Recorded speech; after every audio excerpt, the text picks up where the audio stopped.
Doctor Roberto Labaña. Roberto, ¿cómo le va? Jorge Chamorro, qué gusto saludarlo. ¿Cómo anda? Buen día, Chamorro, ¿cómo le va? Buen día a todos. Muy bien, muy bien. Bueno, a ver, tantos temas para. En principio, usted como hombre de la democracia, como hombre que estuvo incluso en el gobierno de Alfonsín, si bien es anecdótico en medio de todos los temas que hay que solucionar, pero ¿cómo le cayó las definiciones del ministro de Defensa diciendo que lo de los cara pintada fue algo chiquitito? No me gustan ese tipo de reduccionismo, ¿vio? Porque son temas demasiado importantes en la historia argentina, y siempre mejor tener cuidado en no minimizar algunas cosas. Sí, porque yo me acuerdo, yo como movilero de Radio Rivadavia en esa época que cubrí todos los alzamientos, no era un tema menor, No, claro que no, ¿no? claro que no, Eh, claro que no, y que después se preanunciaron muchas otras cosas peores. por ejemplo, Bueno, digo, de esa sucesión de levantamientos y demás, el debilitamiento del primer gobierno de la democracia, de manera tal que no son cosas chicas. claro, condicionó después muchas cuestiones, ¿no? Así es. Políticas.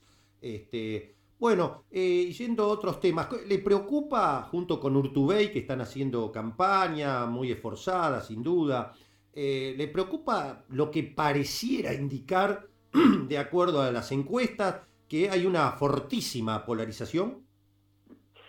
A ver, las mismas encuestas indican dos cosas distintas, Chamorro. Por un lado, indican que el 40% de la gente no quiere votar alguno de esos dos extremos. Después, cuando se va al tema estrictamente votos, bueno, ahí aparece todo ese gran esfuerzo que se hace usando todos los poderes, las relaciones, los medios y demás, para instalar precisamente esa polarización. Casi yo le diría impidiendo que se exprese ese 40% que quiere y que busca una alternativa. Alternativa que, como usted bien decía, junto con Juan Manuel Ortubey, intentamos desde Consenso Federal que aparezca todo lo que se puede, se nos permita explicar por qué esta alternativa y por qué no simplemente votar por el pasado o el presente, que la verdad al grueso de la sociedad argentina no parece satisfacerlo demasiado. ¿Qué papel juegan los medios en esto? ¿Es la agenda que marca el gobierno, el otro principal candidato, o los medios cómo juegan? Desde ya los dos sectores de ese polo muy forzado, los dos hace ya mucho tiempo que están convencidos que lo que más les conviene es tenerlo al otro como adversario. Y en consecuencia trabajan y trabajan usando todos los medios que tienen, el gobierno tiene muchos,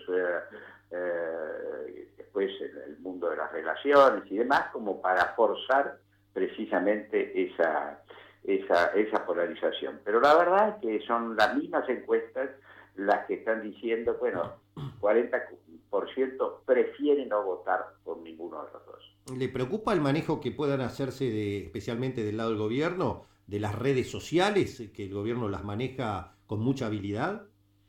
Sí, claro, con mucha habilidad y con una montaña de fondos, porque esto no es simplemente una cuestión de habilidad, que la hay, por cierto, pero es sobre todo algo extremadamente costoso cuando se hace con la magnitud con la que la está haciendo el gobierno, ¿no? ¿Puede llegar a incidir fuertemente eso en el Sí, voto? claro, sí, claro, sí, claro, sobre todo en sectores más jóvenes, y además esos mensajes repetidos, permanentes, ¿vio? Son como la gota que termina horadando la piedra, ¿no? Claro. Y Y la sensación que yo tengo es que no van dirigidos a atender a lo que es la preocupación de la gente, ¿no? Es decir, el tema trabajo realmente no aparece cuando hoy es una cuestión absolutamente central. Obviamente el tema de inflación no tiene respuesta más que simplemente estas absurdas tasas de interés que destruyen cualquier actividad productiva. Por eso no veo que estén en sintonía con lo que son los intereses del país. Bueno, pues sin embargo vio que el presidente incluso se animó a la temeridad de compararse con los patriotas de 1816.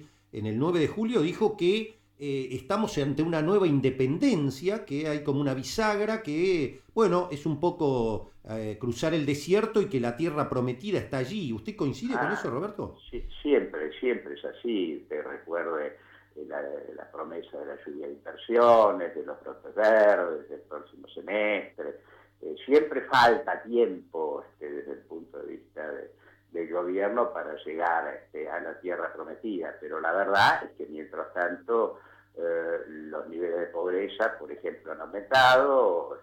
Este año se perdieron 300.000 puestos de trabajo en blanco, cifras oficiales que el propio gobierno a través del INDEC difunde, ¿no?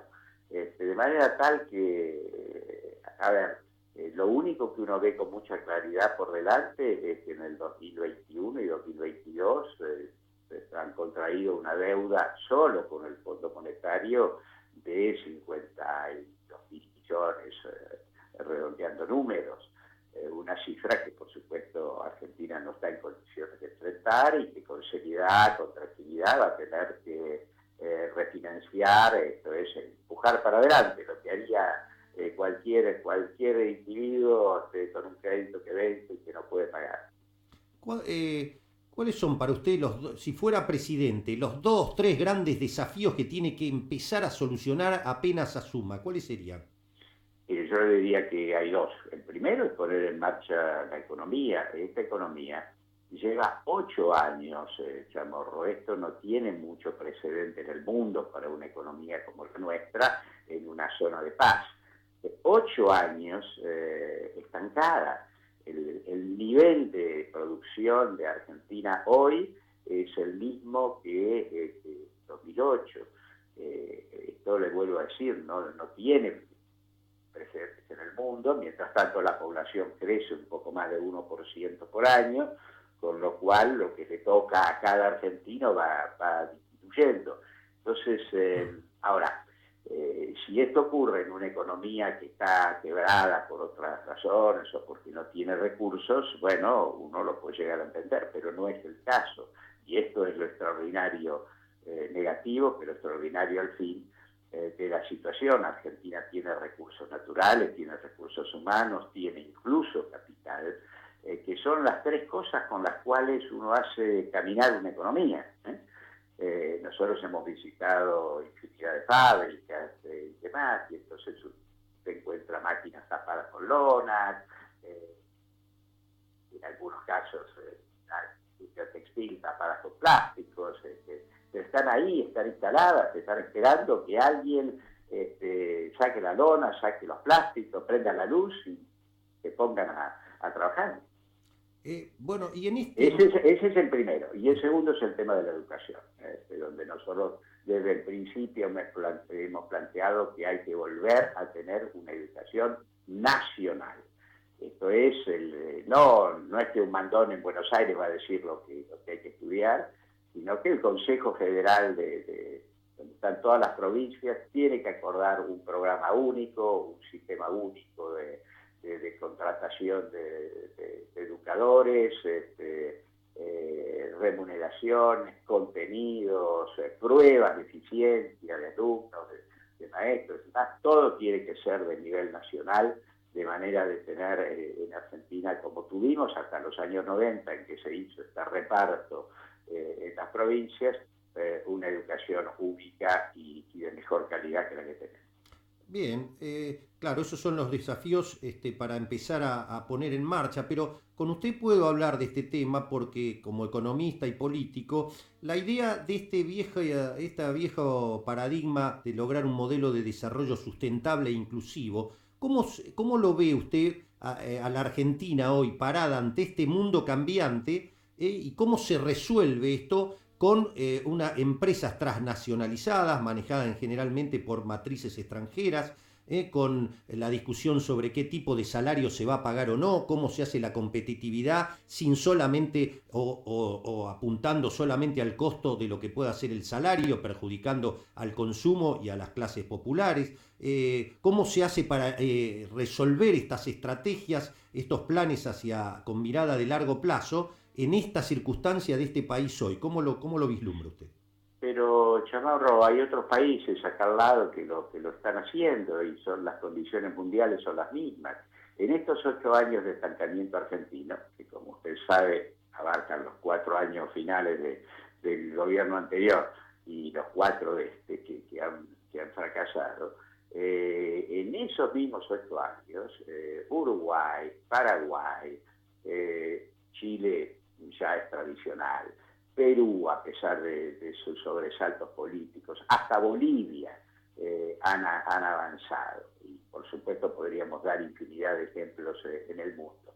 De manera tal que sí se puede, obviamente el modelo que va a surgir no es exactamente el mismo de los años 50 o de los años 60, las cosas han cambiado. Pero Argentina tiene un gran potencial. Mire, en el año 2004 hicimos una ley de promoción del software. 15 años después, afortunadamente, ha sido prorrogada y ampliada a otros temas que no existían en el año 2004. Argentina exporta $6.000 millones en software, ha creado 100.000 puestos de trabajo, está reclamando más profesionales para poder seguir expandiéndose ahora en robótica, en inteligencia artificial, de manera tal que el modelo obviamente no es exactamente igual, pero las conclusiones son las mismas. Un país que crece, que tiene un proceso de desarrollo y que se anima a competir en el mundo gracias precisamente a la inteligencia de su población, a la educación que tiene y a los recursos naturales. Hoy tenemos incluso más recursos naturales que en el año 2007. ¿Por qué? Bueno, porque por el cambio tecnológico en Estados Unidos hace explotable Neuquén, Vaca Muerta. Y bueno, Vaca Muerta es un activo muy importante para ayudar a apuntalar ese proceso de desarrollo. Pero usted ese proceso de apuntalamiento de desarrollo lo ubica fuertemente en política de saldos exportables o mirando también al mercado interno y a salarios dignos.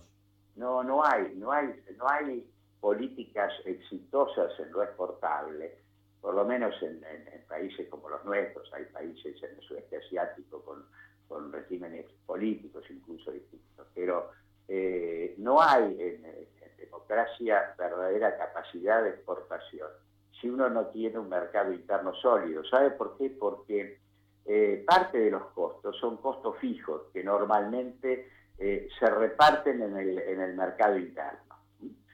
Y si usted tiene un mercado interno escuálido, incapaz de soportar ningún costo simplemente porque no hay poder de compra, usted lo tiene que poner en el precio de exportación. Y si lo pone en el precio de exportación, pierde competitividad. Claro.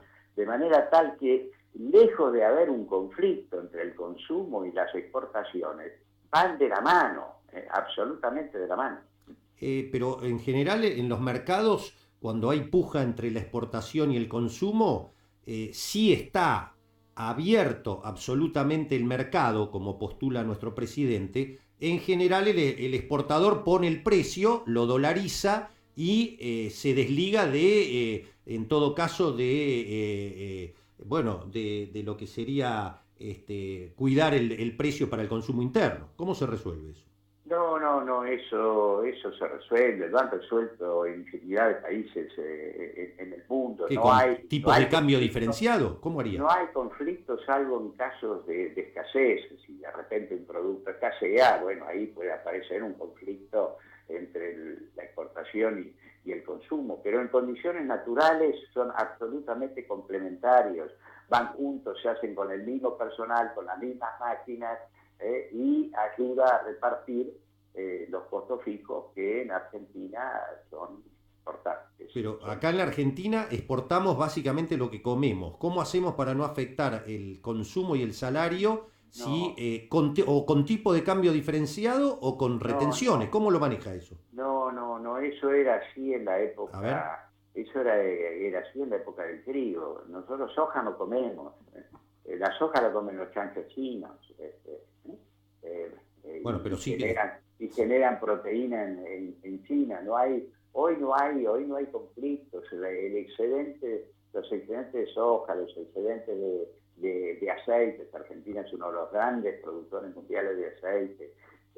No hay grandes contradicciones. Una fábrica de caramelos o de bombones Sí. no tiene ninguna contradicción tampoco, simplemente produce más y al producir más es más eficiente, puede pagar mejores salarios, seguramente toma más personal.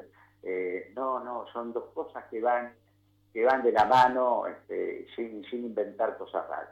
No, me refiero más que nada por el tema de la carne, el pollo, el trigo, el maíz, como forrajeros, como la línea de producción de cerdo, de pollo, todo que quedó demostrado en cuanto que este gobierno cometió, ni Kirchner Bacena se animó a marcar una extraordinaria devaluación y a la vez quitar retenciones y se le dispararon los precios de los alimentos por las nubes, Por ¿no? eso, A esos eso me son, refiero, ¿no?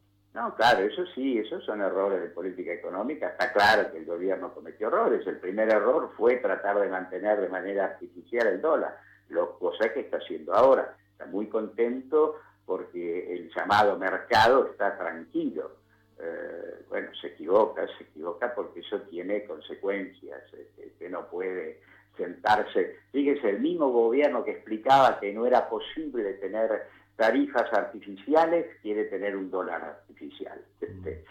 El resultado es del mismo tipo. Hay precios que uno no puede controlar artificialmente. Pero bueno, le servirá a lo mejor para pasar un poco mejor las elecciones, pero las consecuencias están ahí. ¿Usted cree que el dólar va a quedar estabilizado como pretendería el gobierno de acá hasta las elecciones? Por ahora pone todo, acaba de recibir o está recibiendo en estos días otros 5.000 y pico de millones de dólares más del fondo. ¿Para qué? Para financiar justamente la salida de dólares. Por mes de Argentina están saliendo alrededor de 1.500, 1.800 millones que salen con esos dólares que después son deuda. Claro. Roberto, ¿cómo, bueno, tengo para hablar, sé que tiene muchos compromisos, la verdad que siempre es tan interesante hablar Sí, con usted, pero el tema de Stolbizer, la puja interna en la capital federal, creo que se estaba resolviendo en estas horas, si hay elecciones internas o no. ¿Qué sabe de eso, Roberto? entiendo que sí, la verdad que yo no me meto mucho en eso, ni en Capital ni en ningún lado, pero usted sabe que este tema ha tenido más prensa de la que debía. El gobierno tomó decisiones de no admitir listas en 10 distritos. El partido de Cristina ha dejado fuera al gobernador Pepo de Chaco, por ejemplo. Y pareciera que esto es una cosa extraordinaria, distinta. No, es un caso en el cual el candidato a presidente decide que hay una lista que no lo representa, ¿no? Bien, o sea, si hay elecciones internas, que haya, usted no se va a meter en eso. No debería haber porque el candidato dice que hay una lista que no lo representa. Ah, claro, claro. ¿Está decepcionado de la actitud de Stolbizer? Por eso le digo que el gobierno hizo 10 anulaciones de lista, y el otro partido también ha hecho algunas, la más notable es la de Chaco, ¿no? Donde fuera nada más y nada menos que al gobernador de Chaco. A veces hay que ser coherentes, mire, nosotros en toda nuestra acción, si hemos buscado algo, es ser coherentes, tener una conducta, no hacer zigzag. Bien, Roberto, sé que teníamos el compromiso Sí, hasta las 8 porque tiene sí, mucho, bueno, así que espero que podamos seguir charlando porque es muy interesante como siempre. Le mando un gran cómo cariño. no. Gracias y un gusto. Adiós. Igualmente, el economista, candidato a presidente por consenso federal, ex ministro de Economía de la Nación, Roberto Lavagna, aquí en Página Abierta.